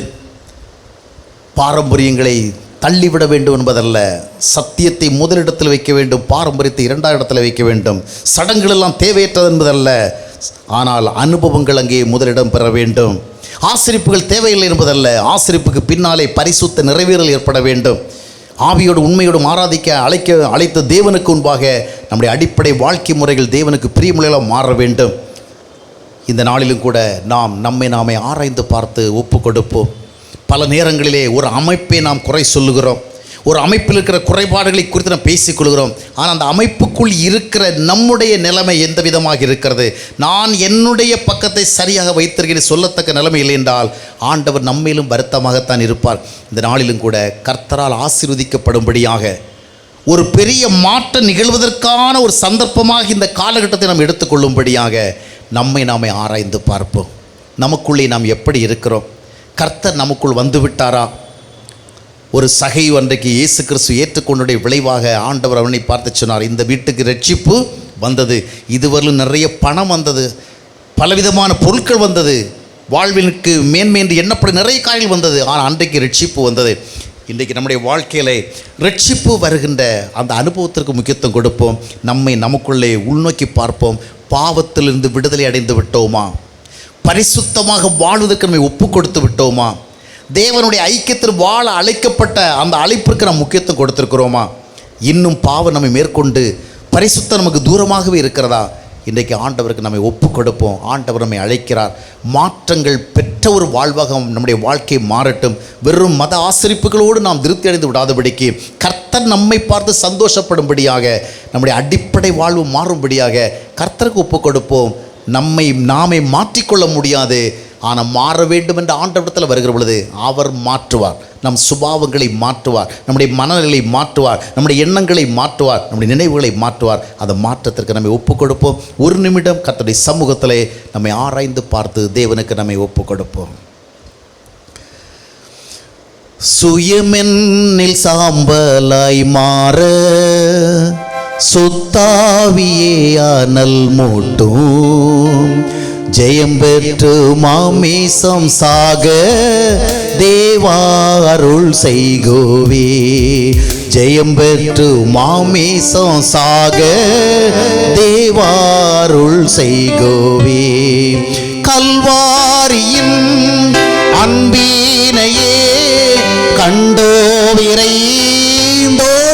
வந்தே. கல்வாரியின் அன்பினையே கண்டோவிரைந்தோடி வந்தே. கழுவோம் திருரத்தத்தாலே கரை நீங்க இருதயத்தை. கழுவோம் திருரத்தத்தாலே கரை நீங்க இருதயத்தை. எங்களை நேசிக்கிற அன்பின் ஆண்டவரே, தேவரீர் கொடுத்த இன்னொரு மாலை பொழுதற்காக உமக்கு நன்றி செலுத்துகிறோம். லெந்து காலம் என்ற ஒரு குறிப்பிட்ட கால பகுதிக்குள்ளே நாங்கள் வந்திருக்கிற அந்த வேளையிலே ஆண்டவரே, எங்களுடைய வாழ்விலே எவைகளை நீர் பார்க்க விரும்புகிறீர்களோ அவைகள் பார்க்கப்படத்தக்கதாக எங்களுடைய வாழ்க்கையை முழுமையாக மாற்றப்பட நீர் அழைக்கிறீர். அந்த மாற்றத்திற்கு இந்த வேளையிலும் அநேகர் தங்களை ஒப்புக் கொடுக்கும்படியாக வழிநடத்துவீராக. யார் யாருடைய வாழ்விலே இன்னும் நீர் அவர்களுடைய வாழ்க்கைக்குள் செல்லவில்லையோ, அவர்களுடைய வாழ்க்கைக்குள் இன்னும் நீர் அழைக்கப்படவில்லையோ, எவ்வளோ பக்தி இருந்தாலும் பரிசுத்தராகி உம்மோடு இணைந்து வாழ்கிற அனுபவத்தில் தங்களை ஒப்புக் கொடுக்கவில்லையோ, அவர்கள் இந்த இரவு வேளையிலே தங்களை உணர்ந்தவர்களாக தங்களுக்குள்ளே கர்த்தராகிய இயேசு கிறிஸ்துவை ஏற்றுக்கொள்ளும்படியாக வழி நடத்த வேண்டும்படியாக செபிக்கிறோம். வெறும் ஆசரிப்புகளோடும் ஆராதனைகளோடும் பாரம்பரிய பின்பற்றதோடு நின்று விடாதபடிக்கு உம்முடைய ஆசீர்வாதங்களுக்கு தகுதி பெறும்படியாக தங்களை இந்த நேரத்தில் அர்ப்பணிக்கும்படியாக வழி நடத்தும். சபை என்கிற ஒரு அமைப்புக்குள் இருக்கின்ற பொழுது ஒட்டுமொத்த அமைப்பை பார்த்து ஆண்டவரே பலவிதங்களில் சோர்ந்து போகிறதுக்கு பதிலாக தங்களுடைய வாழ்க்கை முதலாவது இந்த அமைப்புகள் எவ்விதமாக இருக்கிறது என்பதை ஆராய்ந்து பார்க்கும்படியான ஒரு நல் மனநிலை கர்த்தர் ஒவ்வொரு கொடுக்கும்படி செபிக்கிறோம். அதனால் பாவங்கள் நீங்க, சாபங்கள் நீங்க, பாரங்கள் நீங்க, துன்பங்கள் நீங்க, வாழ்க்கையில் ஒரு விடுதலை கிடைக்க, ஆசீர்வாதங்களை கண்டடைய அநேகருக்கு ஆண்டவர் வழி திறக்கும்படி செபிக்கிறோம். இந்த இரவு அநேகருடைய வாழ்விலே ஒரு மாற்றம் நிகழ்கிற ஒரு இரவாக இருக்க கர்த்தர் உதவி செய்யும். இந்த இரவு அநேகர் தங்களுடைய வாழ்விலே கர்த்தரை கண்டுகொள்கிற இரவாக இருக்க ஆண்டவர் உதவி செய்யும். தங்களை ஆராய்ந்து பார்த்து கர்த்தராகிய இயேசு கிறிஸ்து சிலுவையில் சிந்தின இரத்தத்தினாலே தாங்கள் கழுவப்பட ஒப்புக் கொடுத்து இந்த நாளிலே கர்த்தாவே தேவனுடைய பிள்ளை என்ற அந்தஸ்துக்கு வர, அந்த நிச்சயம் பெற, அந்த தைரியத்தோடு இந்த உலக வாழ்க்கையோட எல்லா சூழலையும் தைரியமாக சந்திக்க ஆண்டவர் உதவி செய்யும். அனைவரையும் பொறுப்படுத்திக் கொள்ளும், தொடர்ந்து வழி நடத்தும், ஆசீர்வதியும், பெரிய காரியங்களை செய்யும். ஆண்டவராகிய இயேசு கிறிஸ்து நாமத்தில் ஜெபிக்கிற நல்ல பிதாவே, ஆமென். அன்பானவர்களே, ஜீவ நீரோடை யூடியூப் சேனலை சப்ஸ்கிரைப் செய்திடுங்கள். சப்ஸ்கிரைப் பட்டனை கிளிக் செய்து பெல் சின்னத்தையும் கிளிக் செய்து தினமும் புத்தம் புதிய தேவ செய்திகளை உடனுக்குடன் பெற்றிடுங்கள்.